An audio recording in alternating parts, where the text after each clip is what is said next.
Okay, so you have these problems that involved radicals. And just as a reminder, is this square root sign is called a radicand.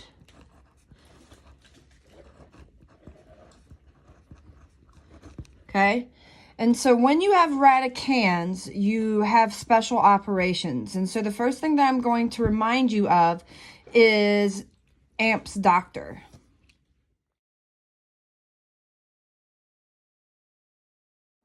So we have Amps Doctor, okay? And that's the rules of exponent.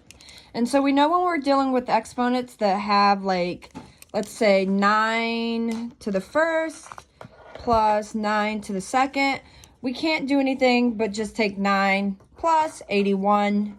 The same over here, which would be 9, minus 81, okay? If we were to actually square out this 9 squared. When we multiply, we do the operation that is above. When we multiply, let's say we have 9 to the first times 3 to the second. This would become 9 times 3, and then we would add the exponents because the a is above. P is x to the x power, so everything would be in there. What I want to bring you to is this radicand. If you notice, the sign that is above the radicand is division. So up here in this very first problem, you have 16 divided by 8. Down here, we have 18 divided by 2. And remember, square root refers to the number 2. So anything multiplied by itself. How many times? Twice. And I'm going to go ahead and write that out. And I would put this in your notes as well. So if something squared is anything multiplied twice, then a radicand, or the square root, would have to be divided by itself using the number 2. So 18 divided by the number 2 is going to be 9. Okay. And that is how we are going to do that. And then you're going to have 9 divided by 2, which should give you more work to do. Okay, so we divided the 18 by 2, but we also have to divide the 2 by 2, which gives us 1. So now you have 9 over 1. So just as a reminder, when we move back up here to this particular problem, is we have to divide both by 2 because we're dealing with radicands. And radicands fall into the laws of exponents, which means that whatever happens inside has to happen to both. So think about your power to power. It has to go to both.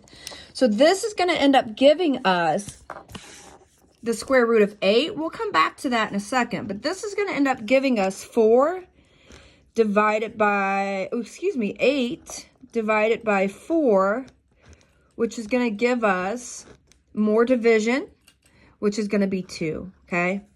So now let's look at our radicand here. Say I don't have a calculator, which you probably won't be given on your exam.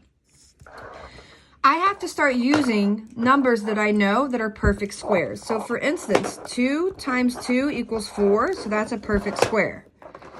3 times 3 equals 9. So that is a perfect square. This is 2, and this is 8. Is 8 closer to 9 or closer to 4? Okay? 8 is closer to 9, so I'm going to estimate this to be above 2.5. So I'm going to estimate it to be about 2.8.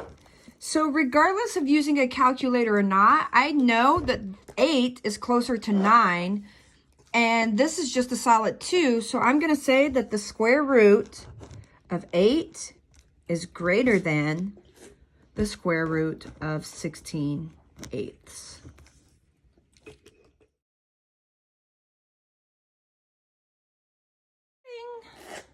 So the next thing that we have is this 18, the square root. And I might not know this number off top of my head, but I know that 4 times 4 is 16. And the square root of 16 is going to be a perfect square, okay? So this is going to be closer to, the 16 is going to be closer to 18.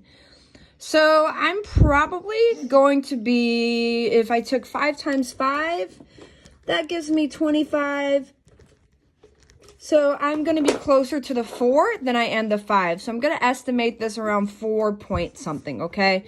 And doesn't really matter in this problem. You can take a calculator and do that.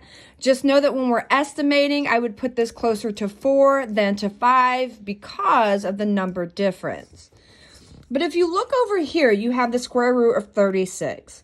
The square root of 36 brings out to a perfect 6, which makes it a perfect square. So 6 times 6 is 36. Remember, the square root is a number times its number itself. How many times? Twice. So 6 times 6, that's 2 6s. So that gives me 6. What makes this problem unique is that Miss McCoy had you multiply the square root of 6 by a -2, and that gives you -12.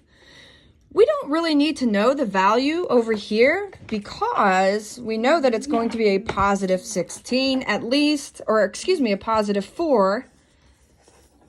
So we have a positive 4 point, and I'm going to put a question mark because you guys can figure that out. But this is positive and this is negative.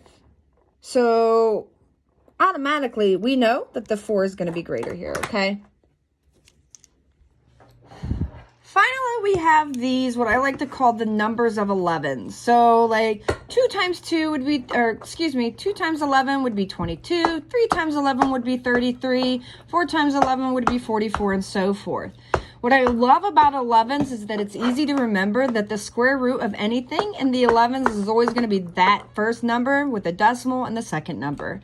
So it would be 8.8 if it were 88, 7.7 if it were 77, and 10. So we know that this is less than in this situation.